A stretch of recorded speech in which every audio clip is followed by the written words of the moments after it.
Coucou tout le monde. Alors aujourd'hui une nouvelle vidéo qui est la tonte. Donc je vais vous parler des pourquoi il faut tondre un cheval, les différents types de tonte et comment tondre un cheval. Voilà, ce sont juste des petits... Enfin c'est juste un petit tuto. Évidemment il peut y avoir des erreurs de ma part, il peut y avoir des choses à rajouter et ça je suis d'accord. Donc vous pouvez le rajouter en commentaire, il n'y a pas de souci. Du moment que c'est fait gentiment. Voilà, donc on va commencer. Donc pourquoi tondre un cheval? Donc les poils d'hiver sont très épais et donc quand on fait travailler un cheval, quand on le monte tout simplement, il transpire et la transpiration a beaucoup de mal à sécher quand le cheval a son poil d'hiver, car le poil d'hiver est beaucoup plus long que le poil quand on le tond. Donc la transpiration a beaucoup plus de mal à sécher et donc il risque de prendre d'attraper un coup de froid tout simplement parce que son poil sera mouillé et le froid plus le fait que le poil soit mouillé, il peut attraper il peut avoir j'ai du mal, il peut attraper du mal quoi. Donc voilà, et c'est pour ça qu'il est important de tondre un cheval quand il travaille. Et voilà, donc ça évite que la transpiration reste longtemps sur le poil et ça évite tous les coups de froid.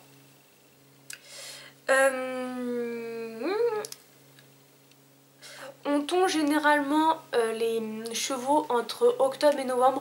Après ça dépend des personnes, il y en a qui le font un peu plus tard, voilà. Ça dépend du cheval, ça dépend de son mode de vie, de son travail aussi qu'il fournit, des régions aussi, il y a des régions plus froides que d'autres. Donc voilà, franchement ça dépend des régions, du travail, du cheval, etc. Mais généralement ça se fait entre octobre et novembre. Désolée si je regarde en bas, j'ai juste un petit pense-bête avec moi. Alors les différents types de tonte. Donc la tonte est souvent adaptée en fonction du besoin du cheval et de son mode de vie. Donc ça c'est comme je vous l'ai dit. Donc il y a la tonte de course et il y a la tonte qu'on appelle de course ou en moto. Donc je vous mets une photo tout de suite.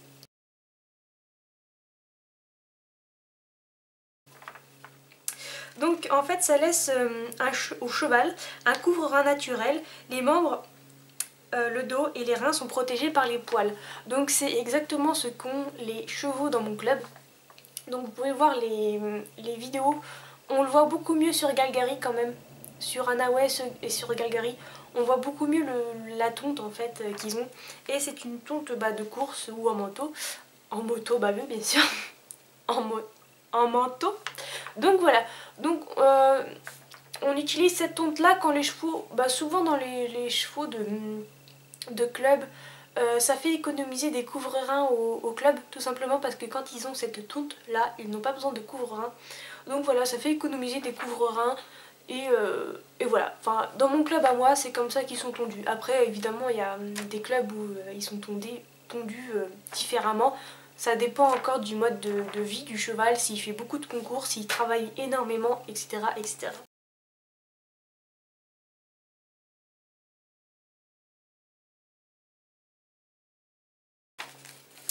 Ensuite, il y a la tonte de chasse.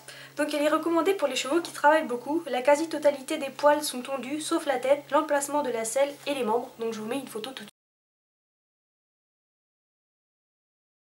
suite. Donc voilà, donc c'est une tonte de chasse aussi qui est très répandue, voilà, dans les clubs, etc. C'est pour les chevaux qui travaillent un peu plus, qui font un peu de concours, mais pas trop quand même. Voilà, c'est une tonte générale, on va dire ça. Et ensuite, il y a la tonte complète. Donc bien sûr, pour cette tonte là, voilà, faut un cheval qui travaille intensément, qui travaille beaucoup et qui fait des concours régulièrement. Sinon ce type de tonte là n'est pas nécessaire, on va dire ça comme ça. Donc voilà, la tonte complète est quand même un peu plus rare quand même. C'est vraiment pour les chevaux qui font beaucoup de concours et qui travaillent vraiment très régulièrement. Donc voilà. Donc je vous mets une photo tout de suite. Donc voilà, donc si vous devez tondre votre cheval, ça sera en fonction de son travail bien évidemment. Et simplement. Il ne faut pas oublier que si votre cheval est tondu, donc si vous avez un cheval tondu, c'est impératif de lui mettre une couverture. Donc après ça dépend s'il vit à l'extérieur.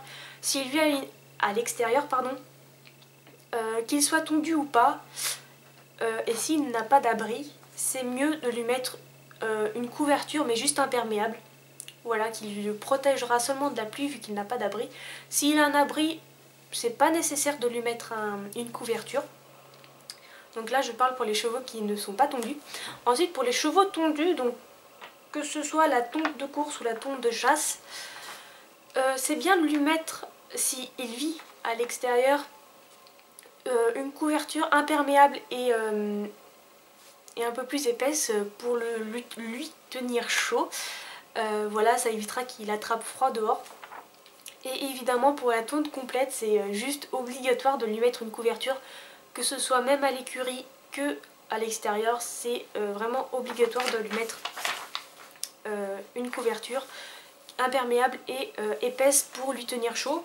Et ensuite pour les autres tontes de chasse, donc s'ils vivent à l'écurie, les chevaux, enfin généralement ils vivent à l'écurie, moi personnellement dans mon centre équestre on leur met quand même une couverture.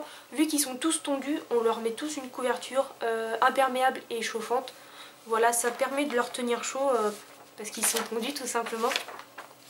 Mais voilà, si vous n'avez pas, votre cheval n'est pas tondu et s'il vit dehors, mettez-lui une imperméable. Mais s'il a un abri, ça sert à rien de lui mettre une couverture imperméable.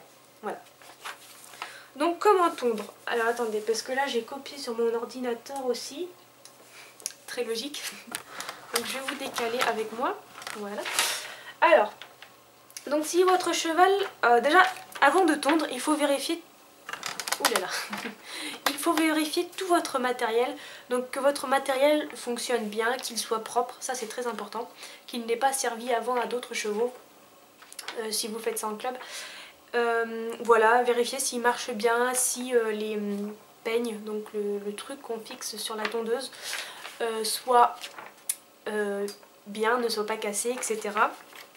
Donc voilà, une fois que votre matériel est vérifié, il est très important, enfin c'est pas très important mais c'est mieux de penser votre cheval comme ça, il n'y a pas de boue qui va coller dans la tondeuse ou qui va vous gêner pendant votre tonte.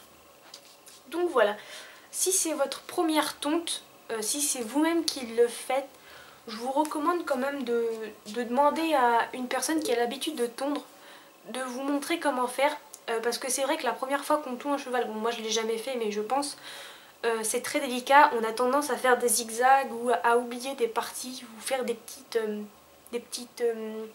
à oublier des endroits, voilà. Donc si vous l'avez jamais fait, demandez à une personne qui l'a déjà fait, et elle va vous montrer comment faire. Et ce sera beaucoup mieux pour vous et en plus le rendu sera beaucoup plus propre sur votre cheval. Mais si vous avez l'habitude de le faire, il n'y a pas de souci, faites-le. Donc voilà, après il est important de penser votre cheval. Oui, ça je l'ai déjà dit. Donc si votre cheval n'est pas habitué à la tondeuse, vous pouvez laisser votre tondeuse tourner dans l'écurie quelques minutes, pas une demi-journée mais voilà quelques minutes. Vous la laissez tourner. Votre cheval comme ça aura l'habitude d'entendre ce bruit là parce que c'est un bruit quand même très fort, pas agréable du tout, et surtout pour le cheval. Donc laissez tourner la tondeuse, ne touchez pas votre cheval, voilà. Et quelques minutes plus tard, vous vous approchez de votre cheval avec la tondeuse, vous le rassurez, vous le caressez, voilà. S'il a envie de sentir la tondeuse, vous le laissez sentir la tondeuse. Bon évidemment vous protégez l'endroit où ça tourne hein, parce que sinon il va se tondre les poils du nez. Mais voilà, donc laissez-le sentir la tondeuse. Et s'il en a peur, caressez la tondeuse sur son encolure. Voilà, en le rassurant, caressez juste le dos de la tondeuse sur l'encolure. Après partout sur son corps. Et quand il aura seulement l'habitude du bruit et s'il n'a plus peur de la tondeuse, vous pouvez commencer à tondre délicatement, donc les parties les moins sensibles du corps du cheval, comme ça pour qu'il ait l'habitude de sentir la sensation de la tondeuse. Donc. Mais si votre cheval continue à avoir peur, n'hésitez pas à lui mettre des bouchons dans les oreilles, donc ce qui va atténuer le bruit de la tondeuse et ça va l'aider à mieux contrôler cette peur. Donc voilà. Ensuite, pour les chevaux ayant des poils très épais, donc une fois que votre cheval est habitué à la tondeuse, pour les chevaux qui ont les poils très épais, n'hésitez pas à faire 2 passages. Donc un premier passage avec les peignes plus épais pour enlever les poils longs et un deuxième passage avec un peigne plus fin pour affiner la tonte. Restez vigilant car la peau est vite pincée et votre cheval risque de réagir. Si vous décidez de tondre la tête, il faut être très attentif. Certains chevaux n'apprécient pas ou sont sensibles au bruit du moteur vers les oreilles. Donc voilà, je pense avoir tout dit au niveau de la tonte. C'était vraiment un petit tuto. N'hésitez pas à rajouter des choses si vous savez plus de choses. N'hésitez surtout pas à rajouter des choses. Et donc voilà, donc on se retrouve très prochainement pour un prochain tuto. N'hésitez pas à vous abonner, à laisser des commentaires, à faire tout ce que vous voulez. Et on se retrouve très prochainement pour un prochain tuto. Bisous!